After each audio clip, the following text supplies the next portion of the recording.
Renan tá viajando, ele mesmo fala que tem muitos casos de falso estupro no Brasil. Aí pensa em colocar pena de morte, prisão perpétua assim. Penso, eu falei aqui em crimes incontroversos. Eu que sempre fui contra a pena de morte, eu tomaria todo o cuidado do mundo. A gente tem que botar a discussão. Vocês têm que largar de ser bom menino. Bota a discussão agora, porra. A gente tem que jogar a discussão pedindo muito agora. Eu fico, mas eu não sei. Porra, bota a discussão. Na verdade, amigos, o jogo do jeito que tá pra, sei lá, você abolir a prisão. Do jeito que tá, é a ONG do PCC e do Comando Vermelho fazendo lobby lá. E vocês preocupados, não. Primeiro joga lá. A nossa galera aqui é muito bom moço. Para de ser bom moço. Ser duro, pô. Quando eu vejo meu amigo Kim Kataguiri pautando algo, eu fico, né, meu corpo se derrete. E ainda mais quando ele pauta algo que nós trouxemos aqui, tá?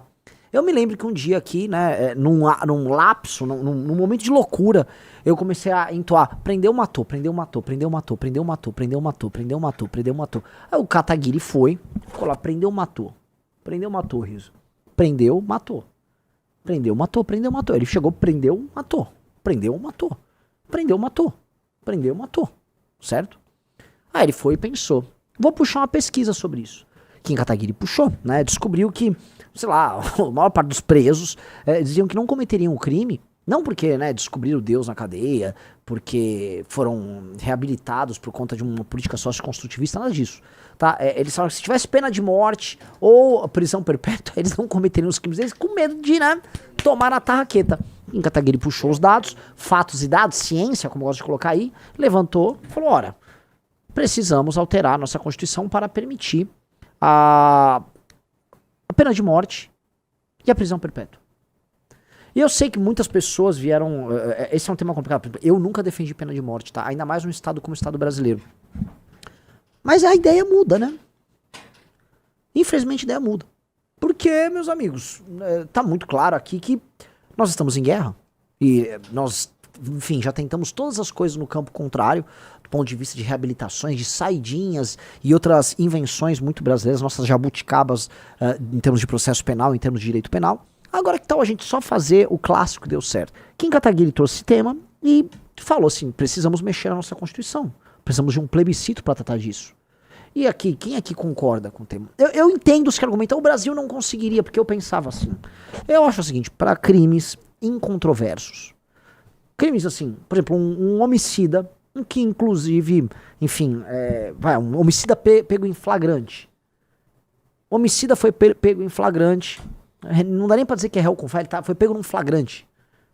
Ué, não tem assim, vamos, meu Deus, isso aqui pode ser... Não, a gente pode descrever o tipo penal, tá, que pode ser alvo de uma punição com caráter de pena de morte, né, uma punição capital, e vamos dizer, os caminhos pra você chegar nisso, acho que tem que ser uma coisa restrita.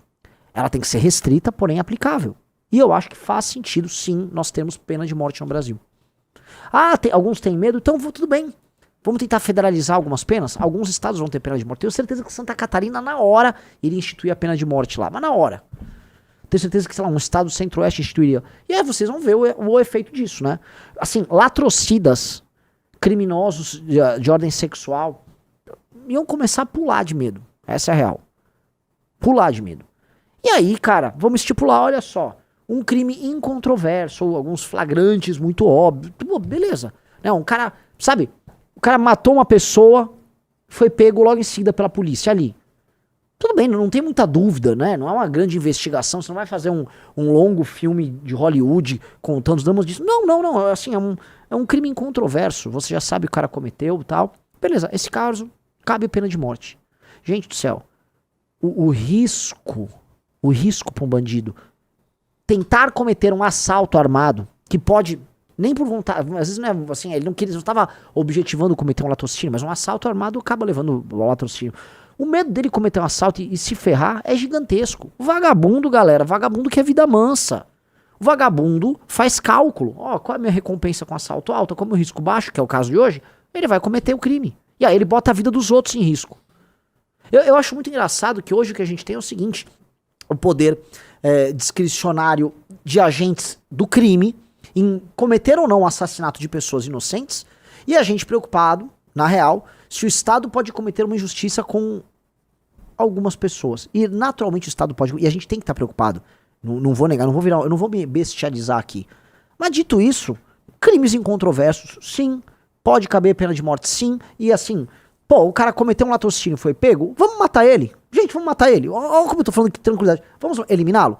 De maneira indolor, uma injeção letal, tal. Pá, embala o corpinho, guarda o corpinho, bota lá naquela câmara resfriadora, tal, e enterra o bandido. Entendeu? E adeus, bandido. Foi uma pena a passagem dele pela terra, mas é o seguinte, cometeu um latrocínio, crime incontroverso ali, né? Já era. Adeus. Vambora. E vamos que vamos. E é isso.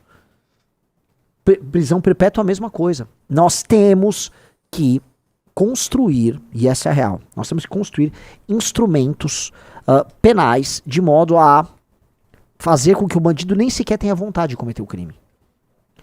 O bandido tem que pensar 10 vezes antes de tentar cometer o crime.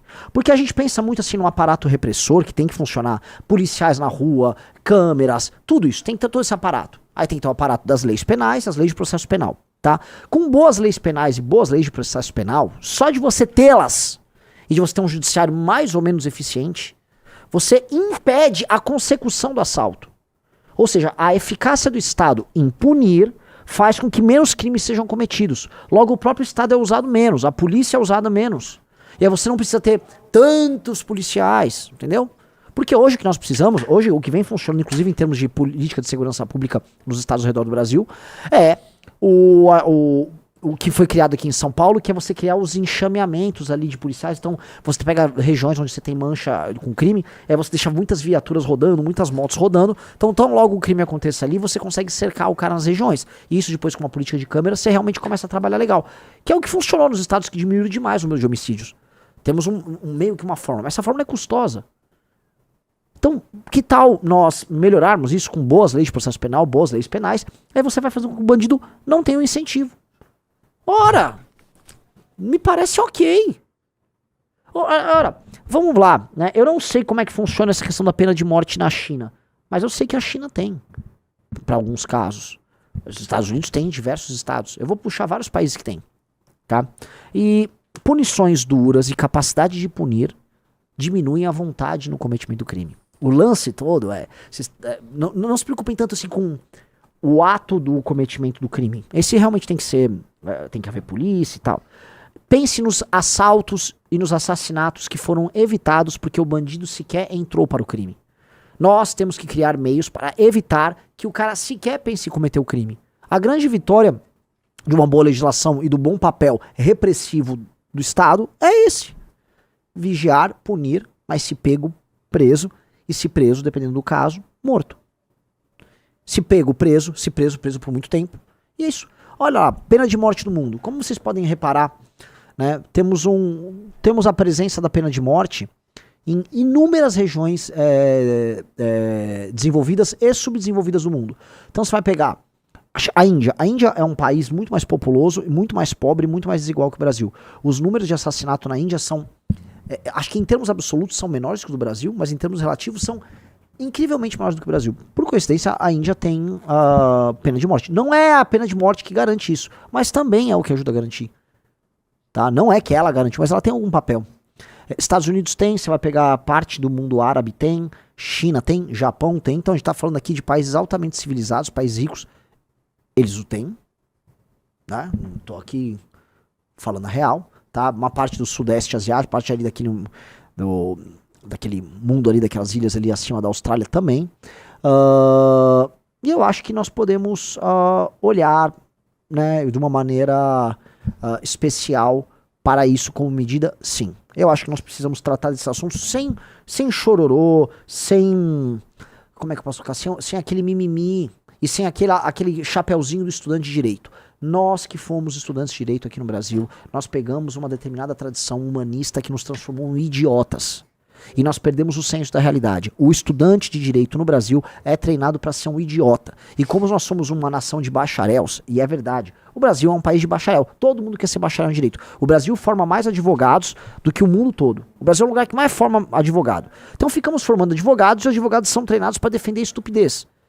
E aí nós temos uma cultura, um país em que os advogados mandam tanto. Gente, os advogados mandam tanto que a OAB, que é a Ordem dos Advogados, participou ativamente da Constituição. Se não me engano, a OAB até aparece na Constituição do Brasil. Que porra é essa? Um órgão classista de um setor, ele aparece ali. Né? A OAB tem um poder colossal, porque a cultura bacharelesca, que é uma coisa complicada, que é aquela cultura do meio jurídico, ela, num país de baixa confiança, num país em que parece que as pessoas, para parecerem inteligentes, querem mostrar que são doutores em direito, a gente criou toda essa cultura, a ponto de, no Brasil, a gente chamar advogado de doutor. Ô doutor, por favor, quero me consultar. Doutor o quê? Eu quero doutor em nada. A não ser que ele tenha feito um doutorado, né? Mas 90 e tantos % não chegaram no doutorado. A Juliana Vandenkolk falou, já vai o Renan falar mal da gente, cara. Para de humilhar a gente. Ué, tô falando aqui como um cara que largou uma faculdade de Direito na USP. Eu larguei, eu não aguentava aquele meio. Não aguentava. E assim, eu ficava vendo, porque eu já trabalhava no mundo concreto, eu trabalhava com fábrica, com recuperação de empresa. Aí eu via meus professores falando coisas que não tinham o menor sentido. Tinha aula de direito do trabalho com o pior professor do trabalho, o pior juiz do trabalho do Brasil, que era o Jorge Luiz Sotomayor, que era conhecido como Jorge Luiz Louco Maior, que é um cara que queria praticar, vamos dizer, um caminho rumo ao socialismo através de despachos de justiça trabalhista. Esse cara destruiu o Distrito Industrial de Jundiaí. Ele fez o máximo que ele pôde para acabar com as indústrias que tinham em Jundiaí. Um juiz do trabalho, com a mentalidade socialista dele. Então eu via aquilo, eu via professores de direito comercial, eu vvia no mundo de direito, gente, a inadequação desses caras com o mundo real. Os penalistas, né, completamente garantistas, todas aquelas ideias fora da realidade, né? Você ouvia aquele besteirão na frente dentro da faculdade, em termos de direito penal, aí você saía da faculdade, andava na rua e você era assaltado.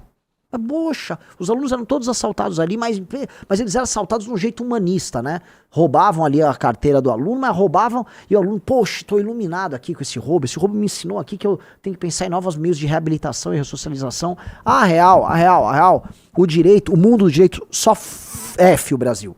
O mundo do direito é um mundo inimigo do Brasil. Não à toa, né, a sua expressão maior hoje são os nossos heróis do STF, né, os doutos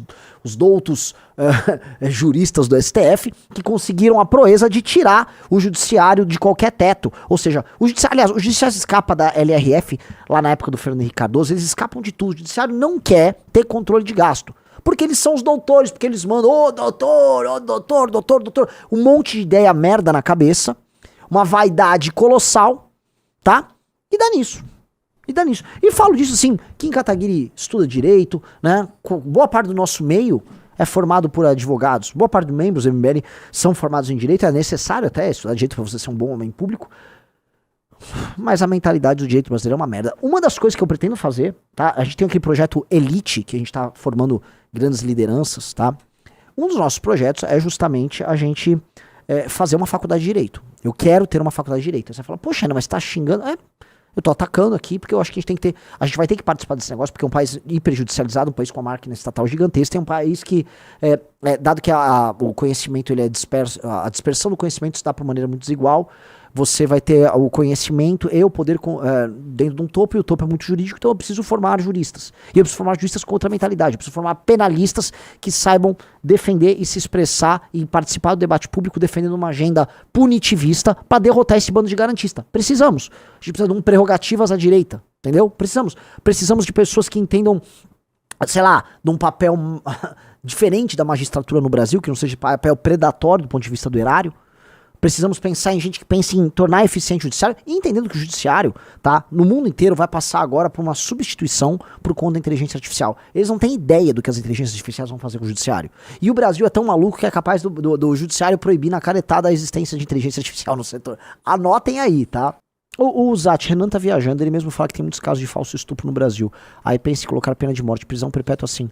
Penso, eu falei aqui em crimes incontroversos. A gente pode pegar alguns flagrante, o que é incontroverso, você pode fazer uma coisa muito restrita, porque eu tenho certeza, assim, conhecendo as falhas do sistema jurídico brasileiro, eu que sempre fui contra a pena de morte, eu tomaria todo o cuidado do mundo, e acho que a gente tem que abrir, a gente tem que botar a discussão, vocês, aí deixa eu falar uma coisa da galera que nos acompanha, vocês têm que largar de ser bom menino, bota a discussão agora, porra.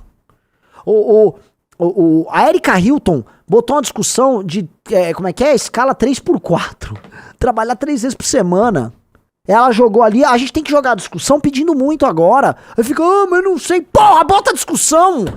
Na verdade, amigos, o jogo do jeito que tá, assim, tá pra, sei lá, você abolir a prisão. Do jeito que tá, é a ONG do PCC e do Comando Vermelho fazendo o lobby lá. E vocês preocupados, não. Primeiro joga lá. Joga lá o mais alto que você possa jogar. E vamos discutir, vamos tentar puxar o mais alto. Tática de negociação básica. Eu fico meio assustado. Assim, o bom mocismo que a gente tem. A nossa galera aqui é muito bom moço. Para de ser bom moço. Tem que ser duro, pô. Parem de ser bonzinhos. A gente não quer fazer algo razoável. Ah, joguei uma pena de morte aí. Não. Agora é pena de morte sim. Campanha. No meio do processo vão ter as discussões, vão ter as opiniões contrárias, coleta de dados, batalha narrativa, vem tudo. E aí a gente vê a posição que a gente quer. Ninguém aqui quer ter uma posição louca. Mas, entendeu? Parem de bom mocismo. Mais de 60% dos homicídios no Brasil não tem solução. Pois é. Ou seja, já tem pena de morte no Brasil. Lógico que tem. Contra nós. Exato. Não contra o bandido. Sim. O bandido. Vocês percebem, isso é uma coisa muito interessante, né? Vocês percebem assim, que basta o Kim dar uma coçadinha no regime, é uma coçadinha, ele cutucou, tic, tic, tic, tic, tic. O que acontece? Os porta-vozes desse mundo, eles vêm falar. Felipe Neto diz o seguinte: venho cantando essa pedra faz tempo. Eles vão tentar acabar com a Constituição de 88. Pensem nesse Congresso escrevendo uma nova Constituição. Só pensem, meu amigo. O processo que nos levaria a uma Constituição definitivamente não desembocaria nesse Congresso aqui. Não será esse Congresso a isso. A galera acha assim, estamos propondo uma Constituinte, amanhã o Hugo Malta tá apresentando. Pô, galera, não vamos ser chongo. Se a gente andar com o processo de uma Constituinte, vai levar alguns anos. Veja, para coletar 547 mil assinaturas válidas pro partido, não demorou um tempo, vai levar alguns anos. E isso criaria um movimento e uma discussão na sociedade civil que seria se refletir em eleições para isso, eleições de uma Assembleia Constituinte, por exemplo, no mínimo, né? Ou a abertura de um plebiscito temático, né? Vamos pedir muito para ganhar no meio, vamos tentar. Ou seja, abra as possibilidades, trabalhe para abrir um horizonte de oportunidades. Impressionante que assim, o não a gente já tem.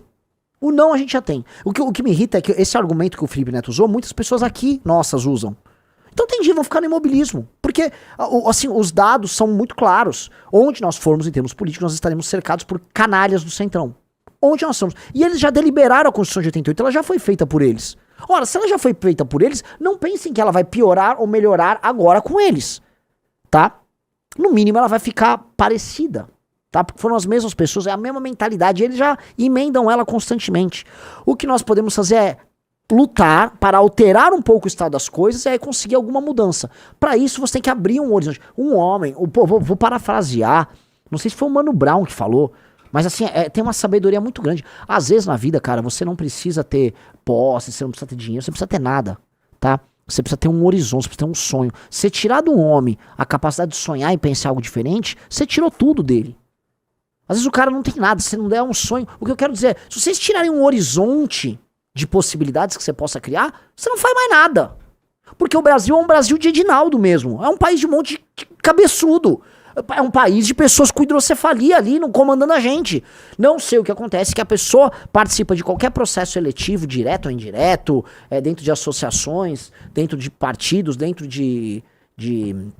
dentro da política, a cabeça do cara cresce. Eu não sei o que acontece.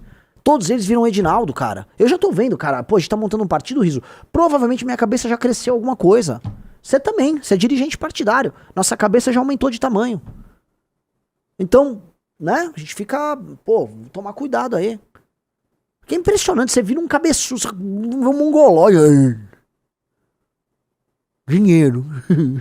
Cadê as putas? Cadê as putas? Cadê dinheiro? Aquele cabeção desse tamanho assim, ó. Cadê as putas? Não dá, cara. Então, assim, o Felipe Neto falando isso é apenas sintoma de que a gente tá no caminho certo.